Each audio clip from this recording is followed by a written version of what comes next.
cette vidéo, nous allons voir comment on va traquer en 3D cette vidéo et puis par la suite utiliser la base de données pour la transposer dans Houdini. D'abord, on va mettre la vidéo dans l'environnement Nuke. L'environnement Nuke est en 2K. On va modifier l'environnement au format de la vidéo qui est en Full HD. Si je connecte la vidéo et que je fais play, on va se rendre compte qu'en fait c'est une vidéo qui est en boucle à partir du frame 300. Étant donné que j'ai besoin que de la première séquence, on va demander est-ce que le frame range ne travaille que jusque 300. Alors maintenant, il s'agit tout simplement d'une approche personnelle, une sorte de tips. Je travaille rarement avec des flux vidéo. J'utilise des flux vidéo en termes de source, mais je les convertis en série d'images incrémentées pour avoir une compatibilité et une souplesse de travail avec mes différents logiciels. Pour ça, je vais faire W au clavier pour avoir le nœud write, je le connecte à la vidéo. Ici, je vais choisir un dossier. Une fois que le dossier est choisi, vous mettez votre nom. Par exemple, ici, je vais mettre background. Ne pas oublier les jazz. Donc, les jazz seront au nombre des chiffres incrémentés et on va choisir une extension, par exemple en PNG. Tout va dépendre maintenant de la vidéo source. Si vous avez une vidéo dont la source est en 8 bits, ça ne sert à rien de changer les informations data type. Par contre, si c'est une vidéo qui est entièrement en RAW, mettez 16 bits. Il suffira de cliquer sur Render pour que le processus calcule toute votre série d'images incrémentées. Voici toutes mes images incrémentées. Je vais dans le dossier, je le dépose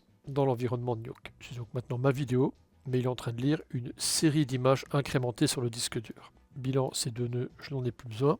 Avant de traquer en 3D, je vais cacher certaines parties de cette vidéo car nous remarquons que dans l'écran, il y a tous des pixels qui bougent et donc il risque d'analyser en surplus toutes les informations qui sont animées dans l'écran de cet ordinateur. On bascule sur le premier frame, je vais traquer les 4 coins de cet écran, mais attention avec un tracker 2D, tab tracker transform et pas le caméra tracker 3D. J'ai besoin de 4 points, j'agrandis l'écran central en appuyant sur la barre d'espace. J'ai ici le tracker 4, le tracker 3, le tracker 2 et le tracker 1. On place les trackers dans le sens inverse aigu d'une montre. Autrement dit, je vais mettre le 1 à cet endroit, le 2 à l'opposé, au-dessus, je vais mettre le 3 et le 4 en dernier pour avoir une numérotation dans les sens inverse aigu d'une montre. Je sélectionne les 4 trackers et je lance l'analyse dans le sens de lecture de la vidéo. D'où l'importance de commencer à placer ces trackers sur le premier frame de la timeline.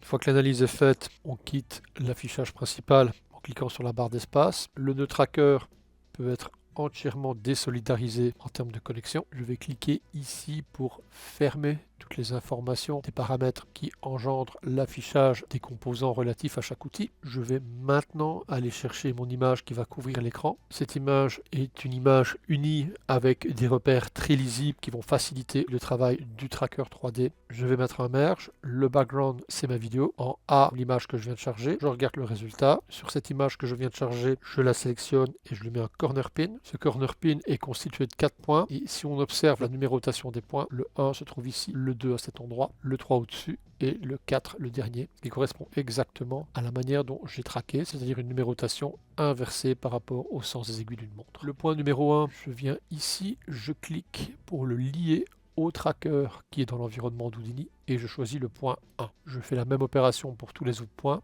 Link to, tracker, et je choisis le point correspondant. Maintenant, mon image couvre tous les pixels en mouvement et apporte un contraste qui va faciliter le tracker 3D. Parfois, il est important d'apporter aussi plus de contraste en utilisant par exemple des nœuds Sharpen et il va donner beaucoup plus de force à certaines parties de votre vidéo, ce qui va aussi faciliter la reconnaissance du tracker. Passons maintenant au tracker 3D, tab caméra tracker 3D. Première des choses à faire dans le caméra tracker 3D, c'est d'évaluer le nombre de points. Dans ce cas-ci, on peut laisser par défaut, mais sachez que si vous voulez rajouter le nombre de points, vous allez dans Setting et ici, vous pouvez monter les nombres de points qui vont faire l'analyse des pixels en mouvement. Pour lancer l'analyse, il suffit de revenir dans le menu Caméra Tracker et cliquer sur Track. L'analyse va se faire dans le sens de la lecture vidéo, puis par la suite, il va relire dans le sens inverse de la vidéo.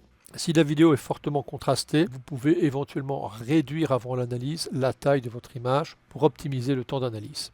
L'analyse étant finie, on va cliquer sur Solve et on va obtenir des points qui vont varier de couleur entre le vert, orange et rouge. Rouge signifie que le tracker n'a pas d'informations relativement valables pour une exploitation. Orange, c'est moyen et vert, c'est vraiment correct. On va maintenant se rapprocher de la vue. On va maintenant essayer d'optimiser l'analyse dans la partie Auto-Track, augmenter les valeurs de tolérance, réduire la tolérance d'erreur, détruire tout ce qui est rejeté, c'est-à-dire les rouges, et détruire ceux qui sont approximatifs. Vous revenez dans le menu Caméra Tracker.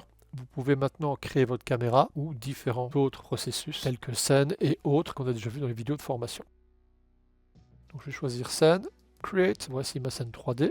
Si je bascule en 3D, je fais double-clic sur la caméra. Nous voyons la caméra. Je peux me mettre au travers de celle-ci.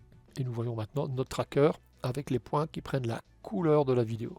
Dans cet exercice, j'aimerais bien poser sur le clavier des éléments directement dans Houdini, mais nous remarquons que les points étant placés sur différents endroits de la vidéo, ils ne sont pas complètement aplatis d'une manière horizontale. On va revenir en 2D, et c'est logique étant donné que chaque point qui est ici analyse différentes parties de la structure, donc on n'a pas une horizontalité parfaite. Je vais venir sur le premier frame, sélectionner les points que j'aurai besoin pour mettre à l'horizontale. Je continue ma sélection parce qu'il y aura des nouveaux points au fur et à mesure de l'avancée de la vidéo qui vont être créés. Je sélectionne.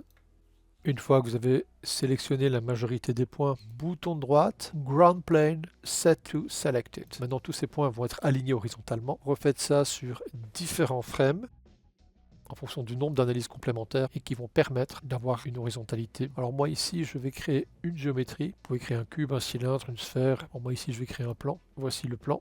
On va regarder en 3D à quoi ça correspond. Et le plan maintenant est automatiquement aligné par rapport au clavier. Voilà, on peut considérer que le travail dans Nuke est terminé. On a ici une scène qui contient des points de tracking. Je ne vais pas les utiliser pour l'exportation dans Houdini. On a ici une caméra et ici j'ai la carte. Je vais connecter dans cette scène la carte. Et maintenant cette scène qui contient la caméra et la géométrie, je vais l'exporter. Alors soit en FBX ou en alambic. En faisant Tab, Right, Geo, je connecte à la scène. À vous de choisir scène alambic ou scène FBX. Étant donné qu'on n'a pas de point cloud ni d'axis, on garde simplement géométrie et caméra et on clique sur Execute. Passons maintenant à Houdini.